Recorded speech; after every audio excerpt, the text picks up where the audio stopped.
আজি ভাবিছোঁ বিনছটো অলপ বেলেগ ধৰণে বইল কৰি কিনি খাওঁ বুলি।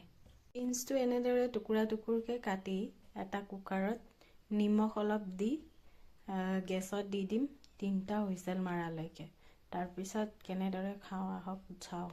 বিনছটো বইল হৈ থাকোঁতে এতিয়া বেলেগ চব্জিবোৰ কাটি ৰেডি কৰোঁ বুলি ভাবিছোঁ। পিঁয়াজ এটা লৈছোঁ, আদা এটা লৈছোঁ আৰু ৰচুন কেইফুটামান ল'ম। সেই সময়তে বিনছটো হুইচেল মাৰিলে আৰু এইখিনিতে চব্জিবোৰ কাটি মেলি অলপ ৰেডি কৰি লওঁ। বিনছটো বইল হোৱালৈকে পিঁয়াজ এটা লৈছোঁ, জলকীয়া এটা, আদা এডোখৰ আৰু ৰচুন কেইফুটামান আৰু ধনিয়া কেইটামান লৈছোঁ।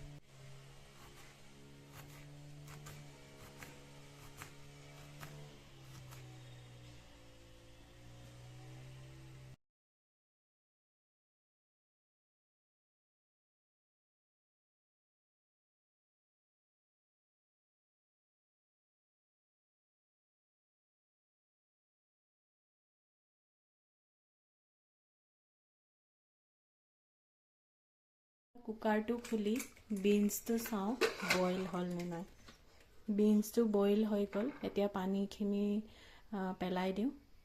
বিনছখিনি ধুনীয়াকৈ বইল হৈ গ'ল। এতিয়া আহিলোঁ কেনেদৰে বনাওঁ চাওঁ আহক। ঠাণ্ডা দিনত এনেদৰে বিনছ বনাই খাই খুব ভাল লাগে। আপোনালোকেও চাওকচোন, বনাই খাই চাব। তেল অলপ ঢালি দিওঁ। এইখিনিতে শুকান জলকীয়া দুটামান অলপ তেলত গৰম কৰি উলিয়াই দিম। আপোনালোকে যদি অলপ বেছিকৈ জ্বলা খাব বিচাৰে তেনেহ'লে অলপ বেছিকৈও জ্বলা দিব পাৰে।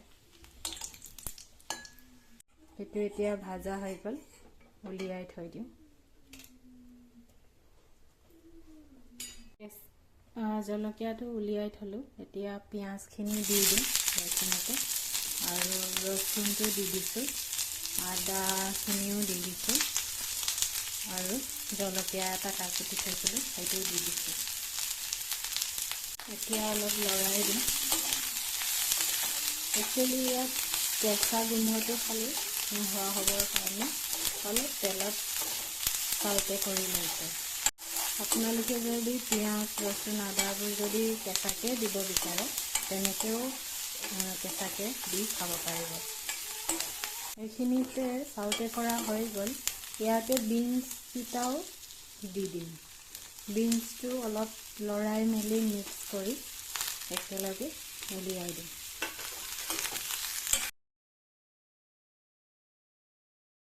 বিনছখিনিও হৈ গ'ল ৰস কৰা। এতিয়া এটা কাঁহীত উলিয়াই লওঁ।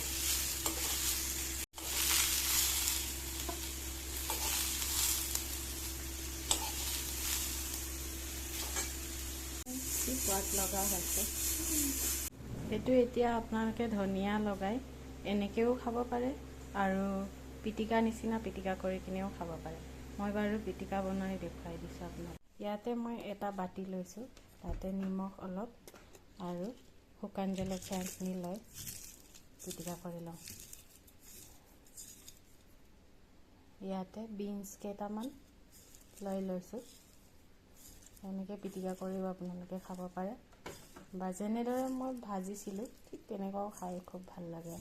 গৰম ভাতৰ লগত খাই বহুত ভাল লাগে। খাই চাবচোন আপোনালোকেও আৰু খাই কেনে পালে মোক কমেণ্ট কৰি জনাব। আজিলৈ আহিলোঁ।